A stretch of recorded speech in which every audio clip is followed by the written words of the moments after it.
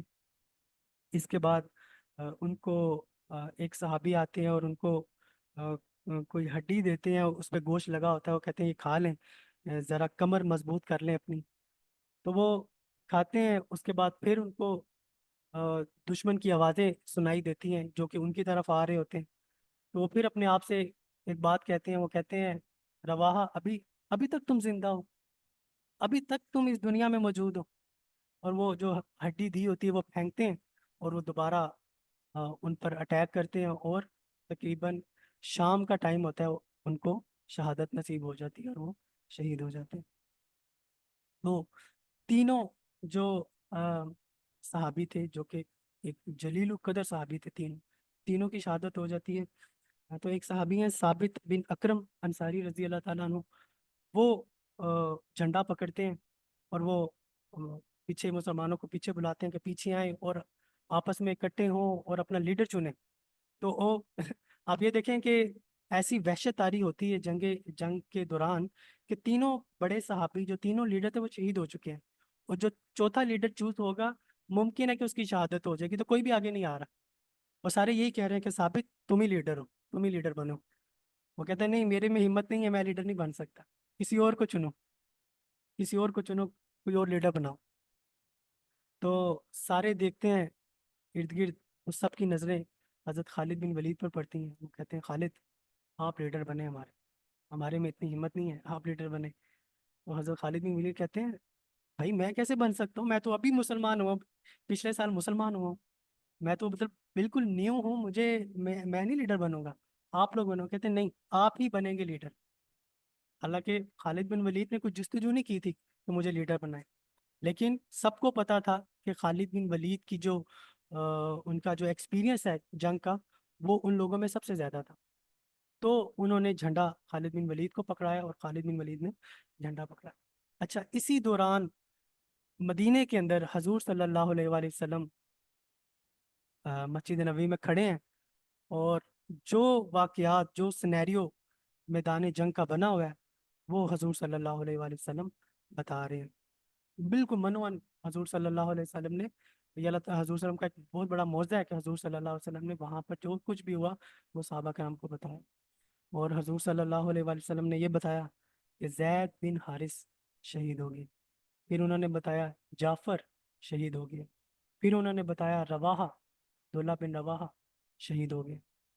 اور یہ جب انہوں نے بتایا تو حضور صلی اللہ علیہ وسلم کی آنکھوں سے آنسو، مطلب حضور صلی اللہ علیہ وسلم کی، مطلب کس طرح آپ اس سینیریو کو امیجن کریں کہ حضور صلی اللہ علیہ وسلم سے کھڑا نہیں ہوا جا رہا تھا، اور حضور صلی اللہ علیہ وسلم غم کی وجہ سے بیٹھ کے نیچے بیٹھ گئے.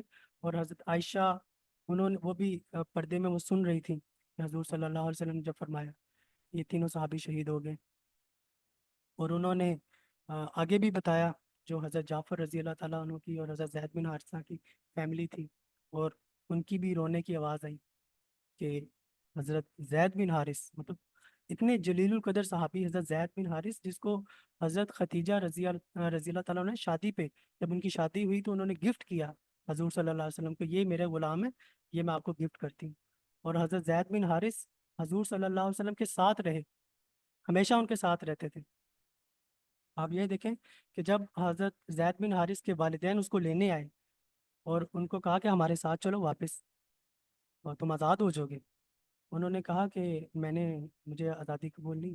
انہوں نے منع کر دیا. انہوں نے کہا تھا میں نے حضور صلی اللہ علیہ وسلم کے ساتھ رہنا ہے. اور انہوں نے غلامی کو ترجیح دی آزادی سے. یہ وہ زید بن حارث تھے. اور حضور صلی اللہ علیہ وسلم اس وقت اتنے خوش ہوئے، حضور صلی اللہ علیہ وسلم نے حضرت زید بن حارث کا ہاتھ پکڑا اور مکے کے سامنے جا کر بولا کہ زید بن حارث اب زید بن محمد ہے، یہ میرا بیٹا ہے، میں اس کو آزاد کرتا ہوں. یہ وہ زید بن حارث آج شہید ہوئے ہیں. حضور صلی اللہ علیہ وسلم کے ساتھ رہے، حتیٰ کہ حضور صلی اللہ علیہ وسلم کا جو سب سے مشکل ترین وقت تھا، جو طائف کا تھا، طائف کے دن حضور صلی اللہ علیہ وسلم کو زخم لگ رہے ہیں، پتھر برس رہے ہیں، اور حضرت زید بن حارث سامنے کھڑے، وہ کبھی آگے سے بچا رہے ہیں، وہ کبھی پیچھے سے بچا رہے ہیں. آگے آتے تھے تو پیچھے سے پتھر لگ جاتا تھا، وہ پیچھے آتے تو آگے سے پتھر لگ جاتا تھا. مطلب وہ آگے پیچھے سے حضور صلی اللہ علیہ وسلم کو بچا رہے ہیں اور خود بھی زخم کھا رہے ہیں.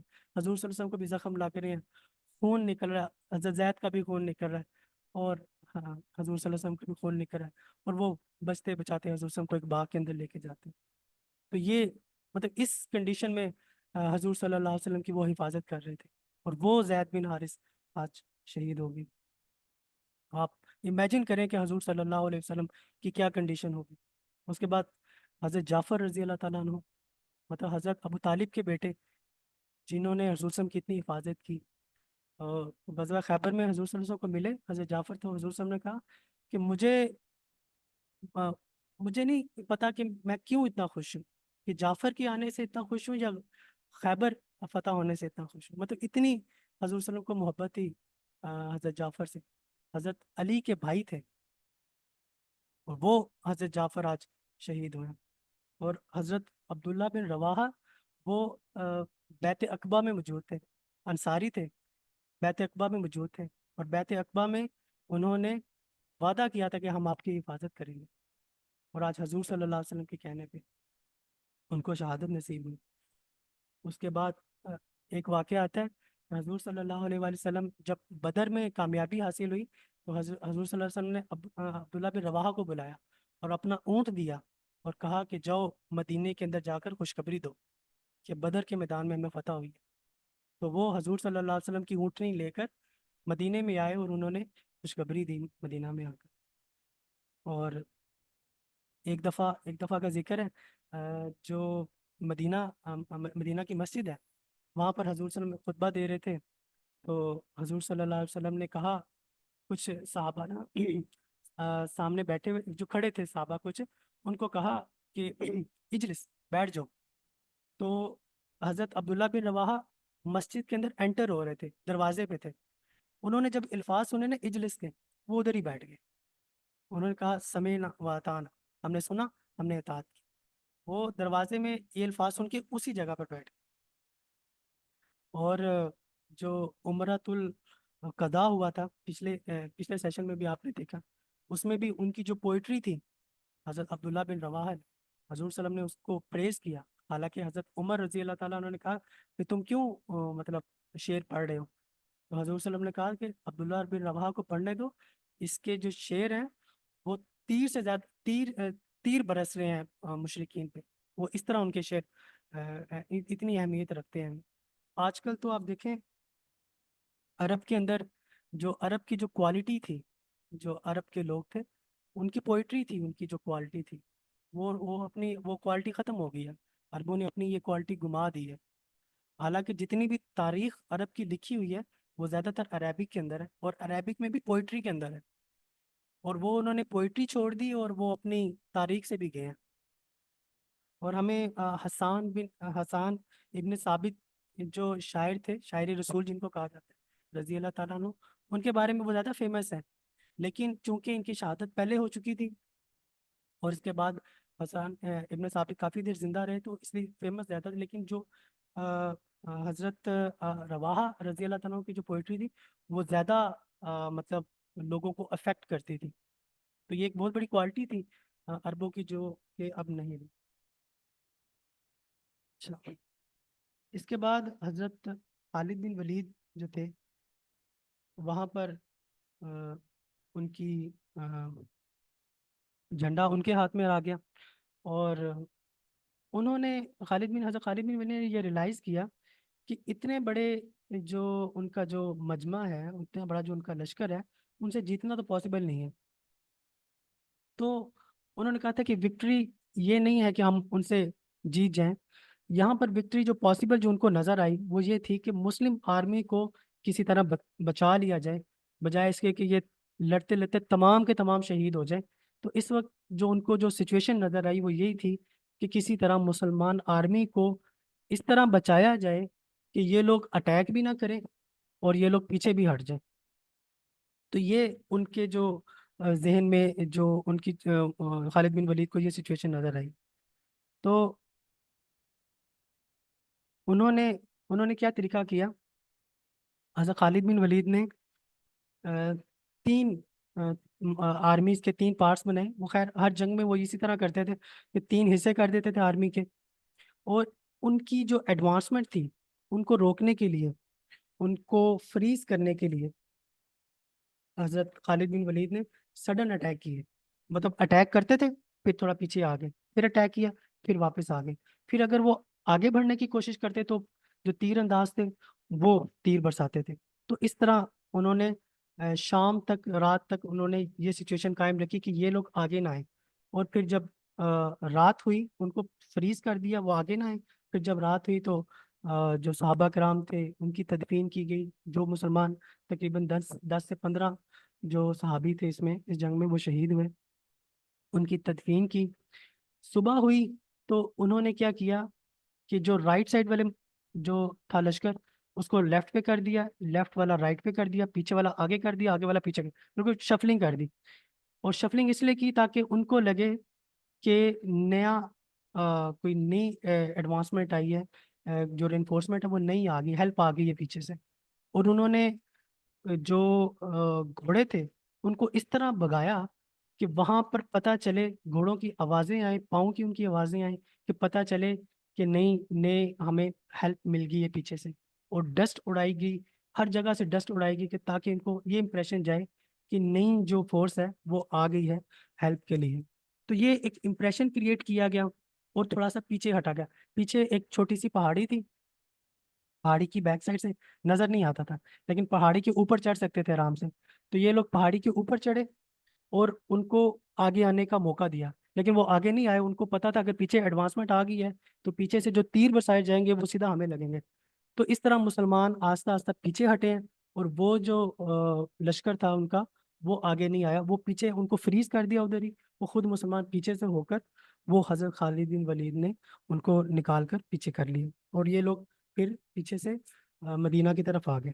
اور انہوں نے جو کہ غسانی کا لشکر تھا، انہوں نے یہ سوچ کر آگے نہیں آئے کہ کہیں مسلمان چال نہ چل رہے ہوں اور ہم ان کا پیچھا کریں اور وہ ہمیں کسی جگہ، کیونکہ وہ جس راستے سے گئے تھے وہ ایک تنگ راستہ تھا، اس میں ایک تو اتنا بڑا لشکر جا نہیں سکتا تھا، اگر جاتا بھی تو ایک لائن بنا کر اس نے جانا تھا، اور اس طرح وہ ان کے نرغے میں آ جاتے ہیں مسلمانوں کے، اور کافی زیادہ شہادتوں کی ان کے مرنے کی پاسبلٹی تھی۔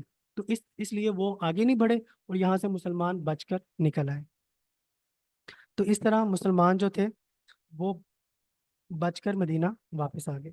اب سوال یہ پیدا ہوتا ہے کہ کیا یہ وکٹری تھی یا یہ لاس تھا؟ یہ سوال پیدا ہوتا ہے، اور آپ میں سے اگر کوئی مجھے بتائے کہ وکٹری تھی یا یہ لاس تھا، اگر کوئی بتا سکتا ہے۔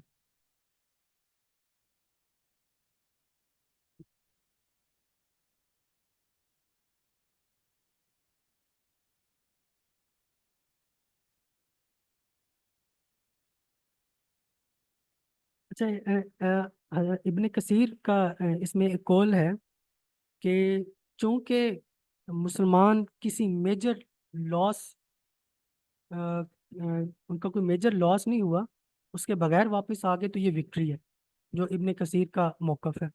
دوسرا انہوں نے یہ پوائنٹ ریز کیا کہ حضور صلی اللہ علیہ وآلہ وسلم نے جب شہادت کی خبر دی تھی صحابہ کی کہ حضرت زید بن حارث شہید ہو گئے، جعفر شہید ہو گئے، عبداللہ بن رواحہ شہید ہو گئے، تو اب مسلمانوں کو اللہ تعالیٰ نے اللہ تعالیٰ کی تلواروں میں سے ایک تلوار کے ہاتھ میں جھنڈا آیا، نے مطلب لیڈ کیا اور مسلمانوں کو فتح یاب کیا۔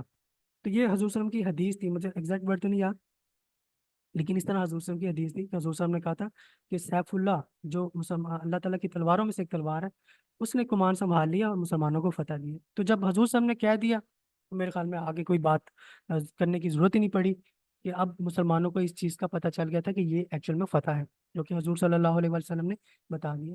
اب فتح جو ہے وہ ضروری نہیں ہے کہ مطلب آپ کو یہ پتہ چلے کہ فوراً ہی فتح ہوگی اور اس سے آپ کو کوئی فائدہ حاصل ہو گیا۔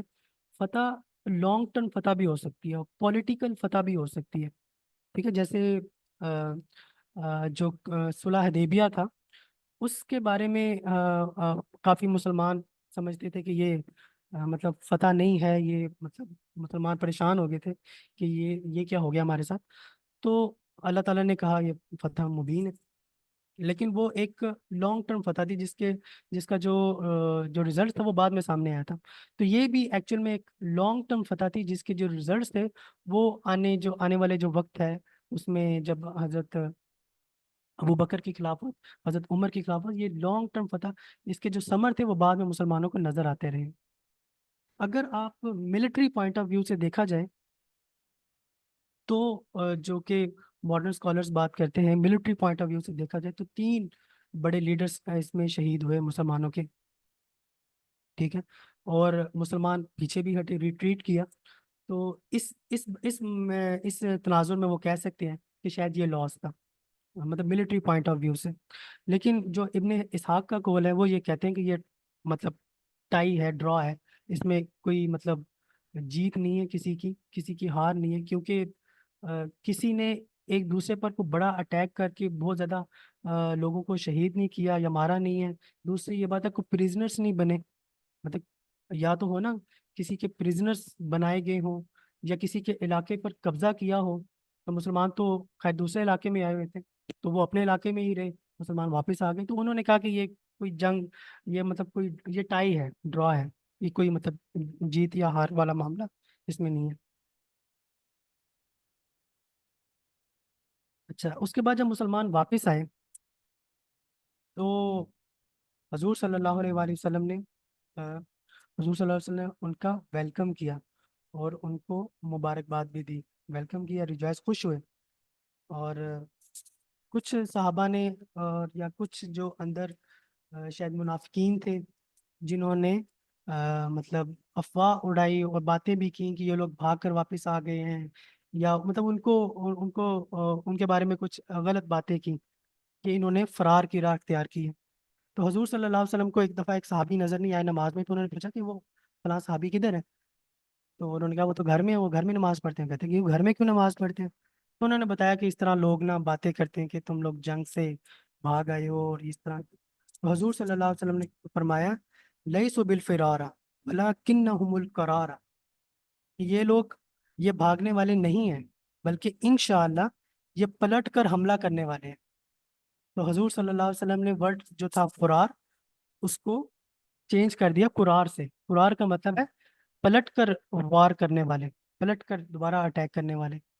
تو اس طرح حضور صلی اللہ علیہ وآلہ وسلم نے یہ جو پروپیگنڈا چل رہا تھا اس کا سرے سے خاتمہ کر دیا، اور اور جو صحابہ کو جو تھوڑا گلٹی فیل کر رہے تھے وہ بھی ان کا وہ جو غم تھا وہ دور کر دیا۔ اچھا، اس کے بعد 3 دن تک جو فیملیز تھیں جن کی شہادت ہوئی ہے صحابہ کرام کی، 3 دن تک حضور صلی اللہ علیہ وسلم ان سے نہیں ملے، کیونکہ وہ کافی مطلب ایک ایموشنل انداز اس طرح کا تھا کہ حضور صلی اللہ علیہ وسلم ان سے ملے نہیں۔ 3 دن بعد جا کر حضور صلی اللہ علیہ وسلم ان سے ملے۔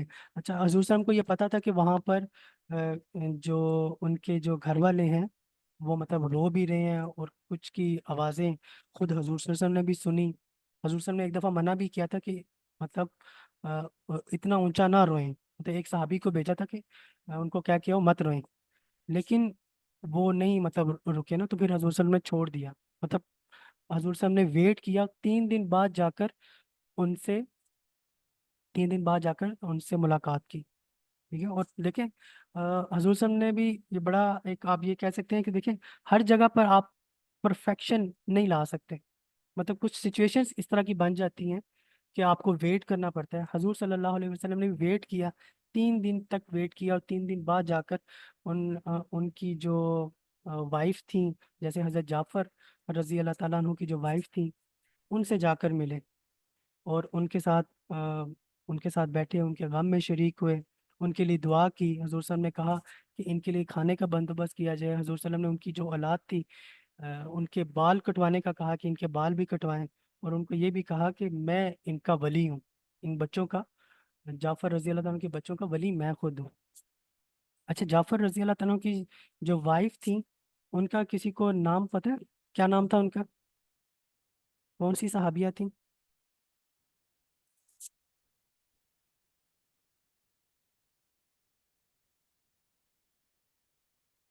ہیلو، میری آواز آ رہی؟ جی میں سن نہیں پائی، بیچ میں آواز کٹی تھی، اب بتائیے۔ میں یہ پوچھ رہا ہوں کہ جعفر رضی اللہ تعالیٰ عنہ کی وائف کا نام میں پوچھ رہا تھا، کسی کو معلوم؟ ٹھیک ہے، معلوم تھا، نہیں ٹھیک ہے۔ برہان بھائی نہیں یاد۔ اسما، حضرت اسما بنت امیس رضی اللہ تعالیٰ عنہ، ان کی وائف کا نام تھا اسما۔ اصل میں آپ یہ دیکھیں کہ حضرت اسما جو تھیں، حضور صلی اللہ علیہ وسلم ان کے لیے دعا بھی کی، اور ان کو کہا کہ ان بچوں کا ولی میں ہوں۔ اس کے بعد حضرت اسما رضی اللہ تعالیٰ عنہ سے حضرت ابو بکر رضی اللہ تعالیٰ عنہ نے نکاح کا پیغام بھجوایا ان کو، اور حضرت ابو بکر رضی اللہ تعالیٰ عنہ کا نکاح پھر حضرت اسما سے ہوا، اور ان سے بھی ان کی اولاد ہوئی۔ محمد بن ابی بکر جو تھے وہ حضرت اسما کے بطن سے پیدا ہوئے۔ اس کے بعد حضرت ابو بکر جب فوت ہو گئے تو حضرت علی رضی اللہ تعالیٰ عنہ نے حضرت علی نے ان سے نکاح کر لیا۔ مطلب آپ یہ دیکھیں کہ حضرت ابو بکر کی جو ایکس وائف تھی ان سے نکاح حضرت علی نے کر دیا۔ مطلب ان کی آپس میں اتنی زیادہ محبت تھی، ایک طرف اہل بیت ہیں اور ایک طرف خلفائے راشدین ہیں جو خلیفۃ الرسول ہیں، مطلب ان کی آپس میں اتنی محبت تھی۔ آج ہم دیکھتے ہیں کہ ہمیں آپس میں ہم سمجھتے ہیں کہ شاید ان کی آپس میں کوئی اختلافات تھے، حالانکہ ان کے آپس میں کوئی اختلافات نہیں تھے، وہ تو اتنی محبت تھی۔ ایک واقعہ ہمیں سیرہ میں ملتا ہے کہ حضرت علی رضی اللہ تعالیٰ عنہ سے بھی ان کی اولاد ہوئی، حضرت جعفر سے بھی اولاد ہوئی، اور حضرت ابوبکر سے بھی اولاد ہوئی۔